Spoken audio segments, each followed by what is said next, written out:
I'm delighted to be joined once again by Sarah Atherton, live today from Westminster as she continues to represent Wrexham and be the voice for Wrexham in London. Sarah, I hope your weather in London is a little better than the Wrexham afternoon we're having. It's been rather damp here. Although that said, the sun has just come out Uh, now. And just before we go on I to was the at topic, home. Oh, sorry, go on, start again. so we have a Do you lag want me to there. comment Sorry. on weather? How is your weather in Yeah. Westminster? Well, I was home at the weekend and we had those Can you hear that? What was that? Sounds like a drill. Sounds like a drill. Came from under the floor. We'll get As long there as in a nobody, minute. as This long as nobody drills disastrous. into your, as long as nobody drills into your booth, we'll be fine. Well, they are renovating Parliament, but I think they're doing it underneath me. Shall we I was start that home at the again? I'll weekend. come back to the beginning. Because Yeah, let's we can just cut start it then. So I'll again. start again. I'm delighted to be joined once again by Sarah Atherton, our representative in Westminster. She joins us live from Westminster this afternoon on what has been a very damp Monday afternoon here in Wrexham. Sarah, how is the weather where you are? Well, it's always hot and muggy in Westminster. I was home at the weekend and quite enjoyed the monsoon downpour. Although I noticed there was quite a few localised flooding. There was a bad one in Clappers Lane and one outside the beaches. And I was interested to read and hear that there was quite a few little outbreaks of flooding right across the constituency. But I think it subsided pretty quickly. It's always hot and muggy in London. Excellent. So you've had a busy time, of course, in London as always, and a busy time out and about around your constituency in Wrexham as well, and an awful lot to share in today's session. Let's begin with a much awaited update on the phosphates issue, which of course has been quite the talking point when it comes to local planning. Where are things at the moment? Well, after 2 years of working with Welsh Government, Wrexham Council, Dio Cymru and Natural Resources Wales, we might have a bit of a breakthrough. So just to recap, the Welsh Government brought in phosphate regulations. That's the amount of phosphates that can leach into the Dee. Very laudable and very good reason for doing that. However, the way it was implemented meant that we've had no new building in Wrexham now for around 2 years. You'll notice a lot of developments have stopped. And we do need houses, we do need developments, whether that's building houses, supported living, expansion of care homes, the expansion of our trading estate, which is going to bring jobs. So we do need building to start again. And we look as if we may have a breakthrough. And it's all to do with the phosphates that come out from toilets and farmland, and particularly around toilets and development.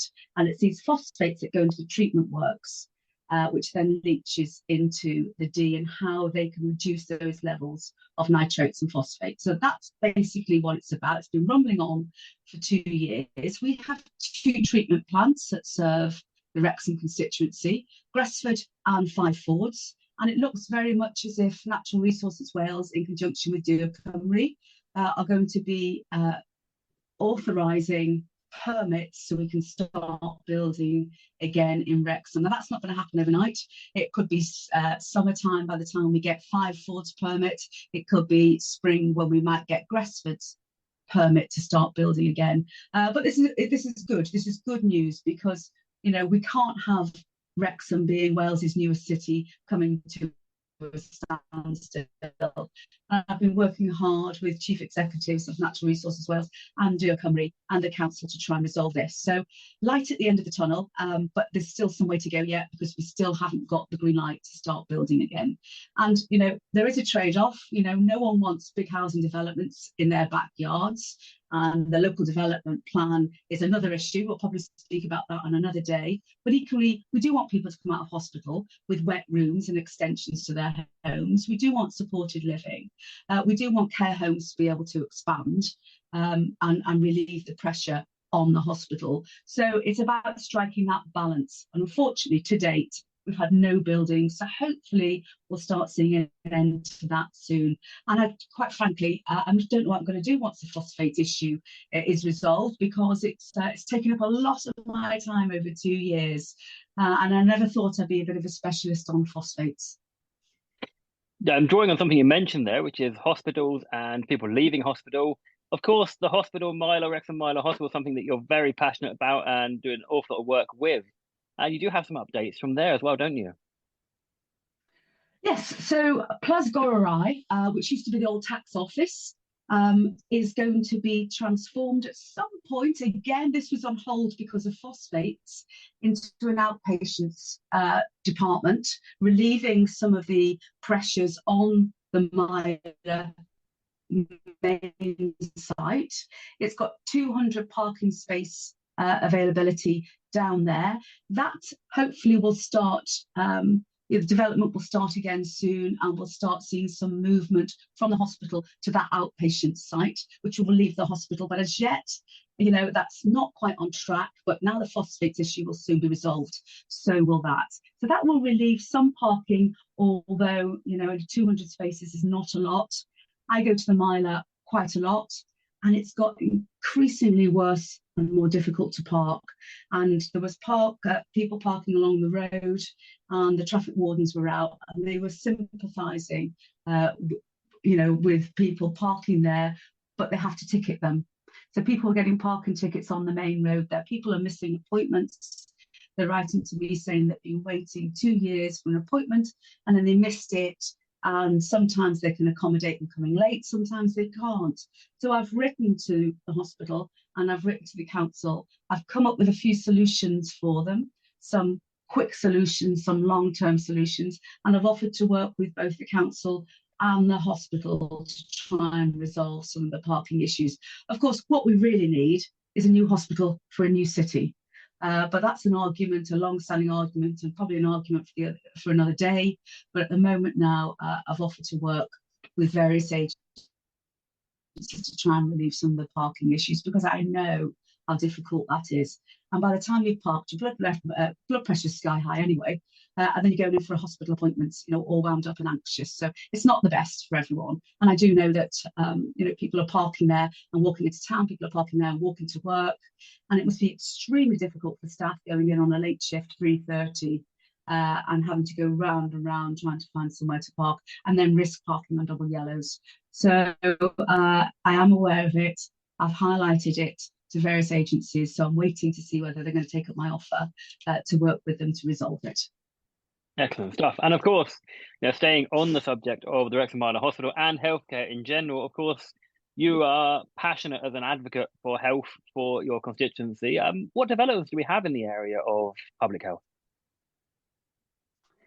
Okay, so just to remind everyone, I used to be a nurse at the Myla. I actually went back nursing during COVID, and spent the last 25 years either nursing, district nursing, or as a social worker in the area. So that's where my passion comes from, really.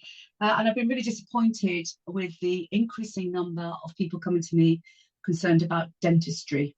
So I've had meetings with the North Wales Dental Service and Betsy Cadwallader to try and find out what is happening with our dental service. And the contracts are changed from Welsh Government in Cardiff. And because of that, 93% of dentists in Wales now are no longer taking NHS patients. And for one practice in Wrexham, they reduced their dentists by 3 and cancelled 25% of their NHS list overnight. So it was a big concern for Wrexham. I wrote to the Health Minister in Cardiff and asked her, what are we supposed to do about this when people can't get an NHS dentist and feel forced to pay privately, or not receive dental care at all, or go over the border, which you can do, and try and access a dentist in England. And I really said, this is unacceptable. What are these 25% of this caseload? Where are people supposed to go? And I was advised that Betsy Cadwallader hold a live list that patients can access at any one time to find out what dentists in the area are taking NHS patients. So I went to Betsy Cadwallader and said, fantastic, can I have this list, please? And they said, no, we don't keep such a list. And the best they can do is for patients to phone round practices and try and get on their waiting lists, which quite frankly is completely unacceptable. We have children now, particularly coming out of COVID, that are 3, 4 years old that have never sat in a dentist's chair. We have no provision for pregnant women for dentistry in the area. So I spoke to the dental service and Betsy Cadwallader, and they are fully aware of the pressures, and they're empathetic to some of the circumstances that I'm highlighting, some of the problems we have. We've got one constituent who had to pull out his own tooth. They know about this and they're trying to resolve it. And some of the things that they're trying to do, the initiatives they're trying to do, which I want to pass on, and I have written to everyone that's written to me about dentistry to let them know this, is they're changing the Betsy Cadwallader 111 service to incorporate a capture data. If you have problems and you need emergency dental care, you can phone 111, and they're going to set up a pilot scheme to redirect you specifically for dental care, because it is an increasing problem via the 111 service. But two other things that I learned, which I want people to be aware of, is if you are on an NHS waiting list for a dentist and you haven't had a checkup for over 2 years, you can ask for a checkup, and it's called just a non-urgent access session. And you can do that by getting in touch with PALS. So 3 years down the line, you've not had a checkup, you're on an NHS waiting list, you think, I've got nothing wrong, but I really could do with a checkup just to give me some confidence that everything's okay in my mouth, because it's not just teeth. They're looking for oral cancer as well, and all sorts of bits and pieces and abscesses and things. If you want a checkup, you can get in touch with PALS, and I've got the number here. It's 03000 851 234. That's PALS on 03000 851 234, or email bcu.pals, P-A-L-S, at wales.nhs.uk, and say that you'd like a non-urgent access session. You're on an NHS dental waiting list, and actually the dental service want you to do this because they want to know how many people out there are struggling to access a dentist. And the other gem that I found out is if you're on an NHS waiting list and you need urgent dental care, a good dentist should treat you. Now, they will only stabilise the emergency and then reassess your position on the waiting list. But a good dentist that you're on the waiting list for should treat you. That's not to say they will, but they should. So this is a bit of information to pass on to people who are waiting. But Betsy Cadwallader, North Wales Dental Service, know they've got problems. They are looking at ways of attracting more dentists to the area, whether that be latching on to the dental school in Cardiff, or in the Northwest, Liverpool or Manchester, to try and encourage dentists to come here. But it's an ongoing problem. So if anyone has any problems, please get in touch with me and we can see what we can try and do. I mean, the big thing here is that people need to know they're not alone and they are being listened to. We can't make these things happen fast, I suppose, but the reassuring message there that this is being addressed by yourself and your colleagues, I suppose. Many things causing problems, dentists being one of them, and getting from place to place, especially when it comes to Transport for Wales, another big issue that you've had a lot of feedback from your constituents over recently, isn't it? Yes, I had a communication. Well, I know from constituents on my own use of Transport for Wales, but I also had a communication from the Rail Users Association of Merseyside, Cheshire, Shropshire, Wrexham and Flintshire, highlighting concerns with Transport for Wales. And they basically said that, it's appalling, it's dirty, it's unreliable, it's costly, and it's failed. It's failing the people of North East Wales. So I mentioned it in the chamber to the Leader of the House. I've mentioned it to the UK Minister for Transport, but it's a devolved issue. It's the responsibility of Welsh Government in Cardiff. So I've written to the Minister for Climate Change, who's responsible for the rail service, and asked for an independent review of Transport for Wales services, particularly in the North East. And this follows a meeting with Transport for Wales, who acknowledge there's some problems at the moment. They've got 4 different types of rolling stock coming online or going out of line, and every single one of those 4 has some sort of manufacture or maintenance problem. And I had heard, although it's unconfirmed, they are 32 units down. And Transport for Wales described this as a perfect storm. So I've asked the minister in Cardiff to look at this and instigate an independent review, because not only are we being failed by Transport for Wales, we're also being failed by Avanti, who are cutting back a lot of their services all over summer, and we should be encouraging tourists to come to the area. They are cutting back their services.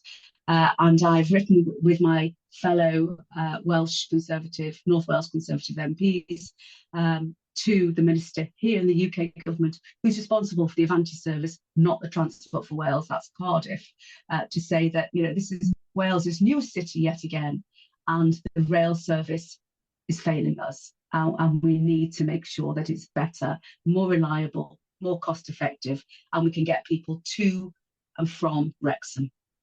I mean, I think people would say they were led to believe that bringing everything under the umbrella of Transport for Wales would resolve some of the previous issues with operators like Arriva trains, which were well known for the problems. You haven't really seen the improvement, have you, yourself? And you're a frequent rail user, aren't you?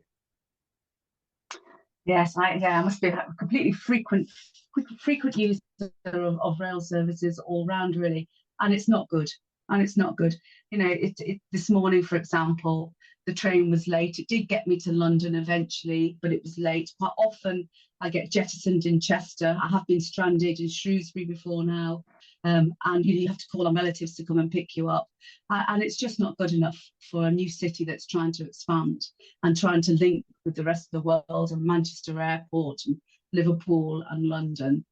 We need a more reliable service, and certainly there are issues with the Wrexham Bidston line as well, and the link into Liverpool. So we're just a little bit behind here on our rail services, and we shouldn't be. So I'm continually scrutinising that and challenging the rail service, whether that be Avanti or whether that be Transport for Wales, because we deserve better. Do you think the North Wales region is being neglected by Transport for Wales, or do you think it's an across the board issue?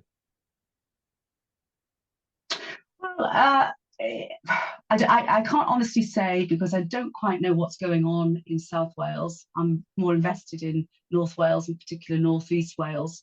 But I have heard that the better rolling stock, the more rolling stock was transferred to South Wales rather than North Wales. I haven't got that confirmed. It's only hearsay, and that's why we have a problem now with 32 units down, because a lot of the new carriages that came online went down to South Wales.